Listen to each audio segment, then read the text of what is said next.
I'm Robert Lawrence Kuhn, and here's what I'm watching on New China's 75th anniversary. China's economic miracle, the astonishing increase of the standards of living of 1.4 billion people. Disposable personal income in China, a good test, rose from 171 yuan, or about $108 in 1978, after the ruinous Cultural Revolution, to nearly 40,000 yuan, or about $5,500 in 2023, a leap of about 228 times in yuan terms and about 50 times in US dollar terms. When China's reform and opening up policy began, the country was among the poorest in the world, with a per capita GDP less than one-third of the average of African countries.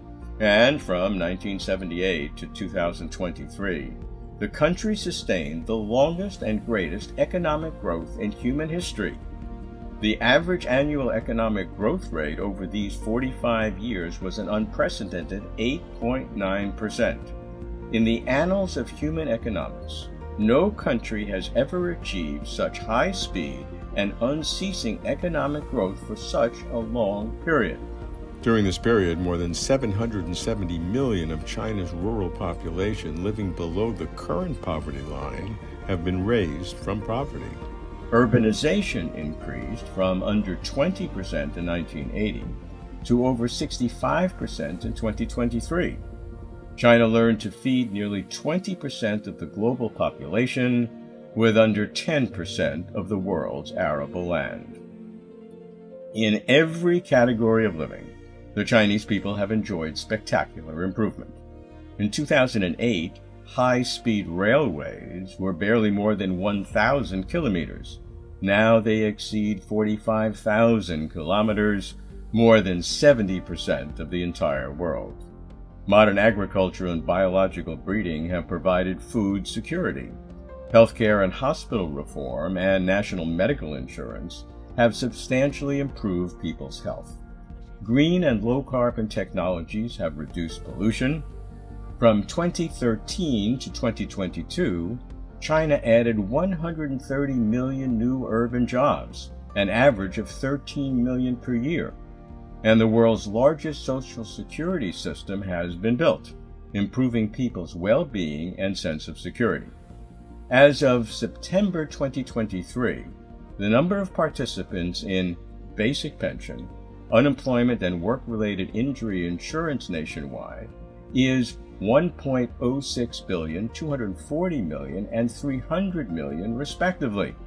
Social Security cardholders number 1.377 billion, covering 97.4% of the population. Although the road has not been straight, and there have been obstacles and delays, challenges and setbacks, accomplishments have been remarkable. Rightfully proud of its achievements, China is not sitting satisfied. There are serious challenges, especially because China's investment-led economy, primarily infrastructure and property construction, which drove growth for over 2 decades, faces long-term slowdown. In 2023, fixed capital formation was still above 40% of GDP, which is no longer sustainable or desirable. The continual flows of credit from China's financial system can no longer support such levels of fixed asset investments, especially given leadership's commitment to reduce financial risk. That's why, looking to the future under President Xi Jinping, the country is pivoting toward prioritizing Chinese modernization through high-quality development and new quality productive forces, especially in science and technology. China's current GDP accounts for nearly 17% of the world's total GDP. China's leaders have set the country's GDP growth target at around 5% for the past 2 years. What does this mean? China's 5% growth can contribute more than 30% of the world's growth, thus benefiting the world as well as its own citizens. I'm keeping watch. I'm Robert Lawrence Kuhn.